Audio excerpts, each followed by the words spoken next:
Right, so I am here with Kevin of Hylas Yachts. How are you? Bobby, good to see you again. Yeah, well? yeah, good to see you again. Welcome. That's right. And what are we on here? We are on your brand new world premiere Hylas 60. Hylas 60, yep. First of its kind. It's actually a bit of a step change for Hylas in terms of the look and feel of the yacht. And as we go around, we're going to see it's more of a performance-orientated look and feel. Okay. Very smooth shear lines, very flush look, very sexy looking thing. Yeah, I think right. it is. Oh, definitely it is. And I mean, I've only sailed her once, but she performs awesomely. Welcome to Boat Tour Tuesday, where we give you an in-depth look at the boats and the cruisers we come across. We are excited to give you the world premiere of the brand new Hylas 60. Hylas is well known as one of the top luxury sailboat makers, and their brand new 2020 design of their Hylas 60 does not disappoint. Well, let's do a tour. Why don't we start? We're on the bow already, so let's start up here. What's I mean, you got the nice, I love the teak deck. Sometimes I like them, sometimes I hate them, but this feels really good. Yeah, it's underfoot. It's awesome, especially in the tropics. You just walk about, you're not burning your feet, and it just feels. And actually, I don't even see it on the camera, but we've got a nice little camber to the so deck. It sheds water a little. It's great for shedding water, great for walking around on the high side, but it makes it look really, really sexy. Okay. Electric furlers. Huh? I was actually going to point out the pointy thing at the end. That's what I think. The bowsprit, yeah. So the sprit, which is an integral part of the design. Right. And actually, I think we've got an Ultra on there. It's an Ultra with a polished stainless, so that's, I kind of would think of that as yacht bling. But yes, sure. So electric furling. So this is the Genoa. It's only just a Genoa. It's actually a 105% working jib. Okay. Which means it's a very high aspect sail, which means it's a tall kind of, it doesn't go back too far. Right, yeah. So it only goes pretty much to the mast, but because we're a cutter rig, it makes it super easy to tack the sail. Okay. Well, I guess windlass, is everything built in? Or? Yeah, so it's all below deck. So anyway, let's have a quick look inside this one. Okay. So here's your windlass. Yeah, so windlass built in right there, and you get the foot pedals. And then obviously out there, the foot pedals here, and we've got a remote control back at the helm station as well. So okay. With a chain counter. And then is this just storage here? Yeah, and wait a minute. I mean, storage. This is, all right. I've actually had to sleep in crew quarters. Oh, okay. Smaller than that. Right, so that's a crew quarter. Yeah, that's a good size. It's actually not crew quarters. It's actually genuinely just a sail locker and storage space. Yeah. But just to give you, I mean, I'm not exactly a small guy, but just to give you an idea of the scale of this thing, I'm going to pop in here. So this is huge. Yeah. And my little joke is we have a bar down here. But it's actually a bar for hanging lines on. Ah, okay.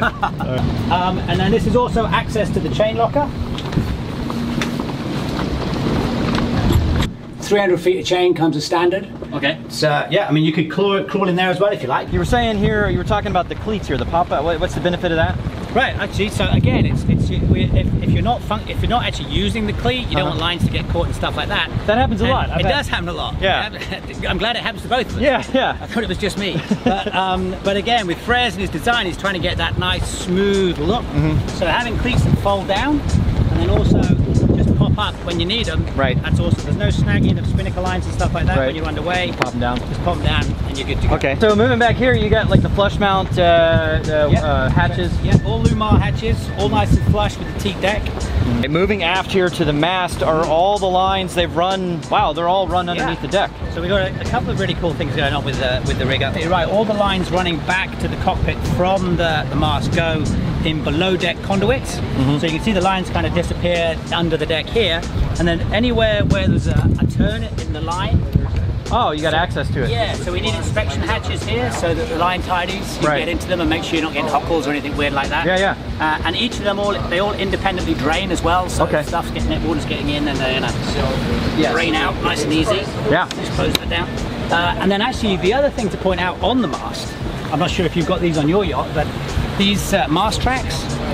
So basically what happens here is, like, that's one of the halyards. Okay. And then once we have it set where we need it, because everything is in mast or everything is furling, it just stays hoisted all the time. We don't take them up and down. So what we can do is actually put them onto a mast track, set the track where it needs to be for the right tension, and then this tail you can actually just take off and stow somewhere else. Okay. Like over on this side. Then what we can do here is we can actually use the same tail to work both the halyards. Okay, yeah. So again, it's all about trying to keep things nice and clean. And when we get back to the cockpit and we're looking forward, you can see from seated at the cockpit, you can see the end of the bowsprit. Yeah. things I might mention. So the rigging here, it's obviously she's... Oh, it's all rod rigging. It is. Look at that. It's all rod rigging. So low stretch, high strength. Yeah. That's some solid rod too, isn't it? Yeah. And again, looks pretty, feels nice. Yeah. Okay, so let's move aft to the cockpit here. I was about to say that this is like the first time I've seen that doesn't have a center cockpit, but it in fact does have a center cockpit. Well, of course. Okay. but it's what you do in the cockpit that's slightly different. So this is a very social cockpit.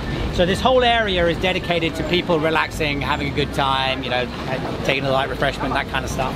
And then traditionally what you would see on our Hylas is at the back of the cockpit that you would have the combing would come all the way around. Right. And people say, well, I like I love center cockpits because it removes me from the water, it keeps me centered, I'm closer to the bow. There's lots of good reasons for having a center cockpit, and down below the galley and all the rest of it is amazing.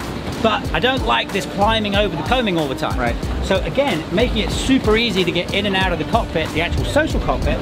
So it's easy step up just here, and then we got a step down into the helm station. And exactly, so we kind of think that this is a social cockpit, and this is the helm station. Yeah. So stepping back here is pretty easy into the helm station area. Yep. And I gotta say, this feels like something out of Star Trek or something. Isn't it cool? I know. It's like, ooh. It really does. Engage. So twin helms, and we've duplicated all the systems on both helm stations. So you got engine controls on each side? Absolutely. So throttles, they obviously work remotely. You just key in which one you want to be working with which. Right. 2 chart plotters, 2 bow thrusters. These ones, you know, again, because it's the world debut, we've kind of up-spec'd a lot of things. So we got variable speed thrusters here, so that allows you to power if you want more power, and down the power if you want less power. Okay. So you do have, back here you have the backstays that are hydraulic as well? Yes. Yep. So this is the control for the backstays. Oh, really? Yeah. So it's a hydraulic pump. It's a manual pump. Okay. There is an option to have that as just go with one of the automated pumps. Yeah. And this works the Vang as well. So the Vang is hydraulic and the backstays are hydraulic. Here under the seats you have more storage and stuff? Okay. Well, actually, this one is dedicated to the propane. Okay. So nice and easy, and of course it vents over the side. Oh, right, yeah. Set it down below, yeah. So we need storage space for small stuff, lines, that kind of thing. Okay. Throw in there. Okay. We've got the manual bilge pump in there as well. Having it on deck is a requirement of actually the guys that run the Ark. World Cruising Club, I think it is. Oh, yeah. So one of their requirements is that you have a manual bilge pump on deck, easy access to that, which is great. So we've done that. In fact, a lot of what we do is we try and make sure that it's going to be compatible with the kind of the major organizations that are doing things that people might want to take part in. Under here, you let access to the garage. Basically. The garage, indeed. Yes. Which, again, is a very nice touch. Again, plenty of space down here. Lots of storage. We've got room for about a 9.5 foot dinghy, no problem at all. The transom here, the platform actually lowers further, so if I'm pulling my dinghy up, you can do that. If you wanted to set up a block and tackle, these struts, they're really for strapping stuff down. They're not, and they actually protect the drives for the rudders as well, for the helm stations. Yeah, so plenty of room. Moving slightly forward here, you got your winches, and I guess this is for the main sheet, and then all your lines that were captured in and come out right here. Absolutely right. So we think of this as obviously the main sheet, you're absolutely right, and then this is the mast winches, or that may traditionally have been at the mast. Right. Back here. Then your Genoa sheets over here. Great. So so these the primaries are always electric, and they're for the Jenny sheets. Right. This side is the staysail trim station. Okay. This is the sheet for the staysail. Okay. So that works here, and that's why we have the power controls for the staysail in and out of this helm as well. Okay. Coming down into the cockpit. Pardon me, Dave. There's David. You may recognize him from a previous video or two. What's up? Thanks for having me out again. Oh no, thanks for coming out. Cool. Really this is a beautiful boat. It really is. It is. I can't wait. I haven't even been downstairs yet. I can't wait to see it down there. Oh man, it is. It's stunning downstairs. It really, really is. And lots of space up here too, and I guess a little more storage in here. It's a cooler. Cooler. Yeah. Okay. So the cooler, and actually just point out the cooler, so the cooler takes up most of the cockpit table, and that's because there's actually an air intake for the engine. Oh, okay. On this back part here. Right, okay. But this is it's very comfortable cockpit. Isn't it? Yeah. I love the cushions. Like it's everything, the ergonomics of hanging out down here, here is just great. Oh yeah, for sure. Super comfortable. All right, let's go downstairs. I'm gonna see you downstairs. Oh yeah, let's do it. I've been in several Hylas before. This has a very kind of a more contemporary look to it, I think. I think you're right. So the contemporary feel, what we did is we went to an organisation called Hot Labs, an Italian design house, do a lot of work on super yachts, and basically gave them carte blanche. It does kind of have an Italian feel. Yeah. Right. Yeah, I think it's like Michelangelo Renaissance kind of feel to it. For me, the boat I'm on right now is all teak, but I like it, but this would be more my style. Right. You know, I don't know. Yeah. I will confess to having a slight concern when I saw the images, thinking, oh, I don't know, this looks just a little bit too different, a little bit too new. I'm not going to get a warm feeling from it. Yeah. But the quality just exudes out of everything that you touch. It's amazing. Yeah, nice. So it feels great in here. So you get a little settee here, and then a table, and that goes down or up and down? Yep, that one's an up and down table. Again, that's always options, whether people want that, whether they want that to power up and down, that kind of thing. We can make this into a sea berth. We can add pad eyes up top if you want to turn it into a sea bunk with and you got handholds everywhere. Right, you got exactly. On this one, you're coming down, and this is a staircase as opposed to a ladder. Right. So it's pretty much acceptable to come down forwards on this one. Right. Plenty to hold on to. So you're holding on to here, and then this carries on, of course, until you're almost in the middle of the yacht. Right. And then, that's to the next handle. So I'm straight down the middle of the boat without actually having to let go of anything. Right. So this is the main salon area, and then you have like a little nav station here. Sure. So again, with most of what we were doing on the yacht, we've kind of gone a bit up. We've upped the technology involved. So this one on a Hylas, you're used to getting on board and seeing that nice big Hylas electrical panel, and I'm able to open it up and show you all the cool wiring and stuff like that. Well, for our sins, we've actually gone down the C-Zone route with this one, so it's a CAN bus system. Okay. So it's all electrical switching. Right. So actually, what we just have now is an electrical panel. Exactly. It's a touchscreen thing, and if I want to see what's going on with these things, I can go in there. And so are there manual backups? Because a lot of people don't use them, like just relying on electrical switching. Sure, absolutely, yes. So the answer to that is yes. And that brings us actually into the engine compartment. Okay, so I mean that's a really impressive engine compartment there. Yeah, easy access to everything. Obviously you get straight into the engine here. This one's a Volvo. Okay. And again, that's another one of those technology advanced things. So Volvo does a really good job of giving you really detailed information about burn rate and your tanks, and they even integrate well with what's going on with the helm stations as well in terms of the chart plotters, that kind of stuff. So we've gone down the Volvo D3 150 engine, and then the Northern Lights is the generator. So then you also have, so it swings over. And you got more access to the engine compartment. Okay. Oh yeah, that'd be easy for getting all the stuff right there. Yeah, you don't have to climb around it. That's great. Okay, so access down underneath the floor is, what is this? So under the floor we've got water tanks up forwards, and then fuel tanks aft near the engine compartment. And there's 380 gallons of fuel. Yes. Wow, that's a lot. It is. Okay. You go a long way on that. You could. 390 gallons of water, and then of course you get a water maker on your... Sure, and this yacht is set up to have the plumbing and the wiring for a water maker if someone chooses to put it in at a later date. Okay. Oh, cool. Let's go forward into the guest cabins before we head back to the galley and the master. So, up forwards.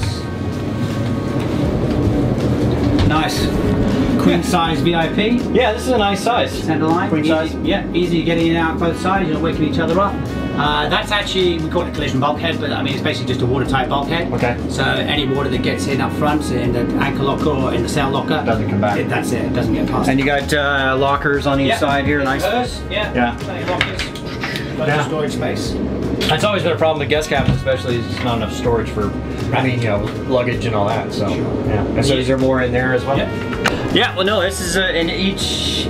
I mean, it's obviously an option, but I think anybody buying this boat would get air conditioning. But yes, there's actually 5 air handlers on this boat. Yeah. So here would be the Pullman or the bunk cabin, like bunk cabin. Yeah. All right. So and then so you share a pretty good sized head here too. So so this would be the ensuite access from the VIP. Okay. And then we got another access here when that's all closed up, so that then becomes the day heads for people coming through from here or coming from the main salon into the heads. I see. So you can separate the bathroom portion from the shower. Right. Yeah. Okay. But this is one of the things that I like, and I'm always wary when I do this because I don't want any surprises. But what I really like is so often that gets left up, and then as I'm underway, it closes and goes back. To have the whisper closing for the heads, it's just. A nice guest area up front, and so now we move back into the salon and the master cabin. I like the counters on this, pretty nice. Yeah, it's this is actually. Sorry, did I say salon? I meant galley. Sure. I'm gonna get. Leave a comment down below. We can have a lie down here. We can, whatever. So yes, lots of cutting service. This is again we were talking a little bit about center cockpits up top. So this is a classic center cockpit benefit in terms of the nice big walk-through galley. Right. Lots of cutting services. This is actually Meganite. It's very similar to Corian, but it's for health reasons. Hospitals and restaurants apparently use this. It's less porous. Okay. There we are. This one's Meganite. What we've got on display here are all the different options. Right. So anybody specking out the boat. Gimbaled stove. Sure. There's a little closet here. That might be a wine cooler. Okay. Or maybe a dishwasher. Yeah. Yeah, be nice. Lots of storage. Yeah. Trash in this one. And then moving back. Oh, here we go. Here's something that people like to see on a Hylas.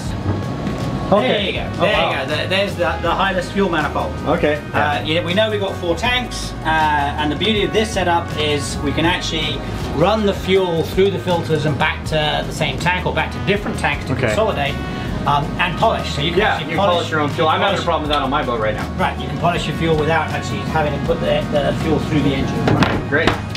All right, yeah, I like, and then so refrigeration, it's got, well, like 3 of them over here. Yeah, so we got two refrigerators, 1 freezer.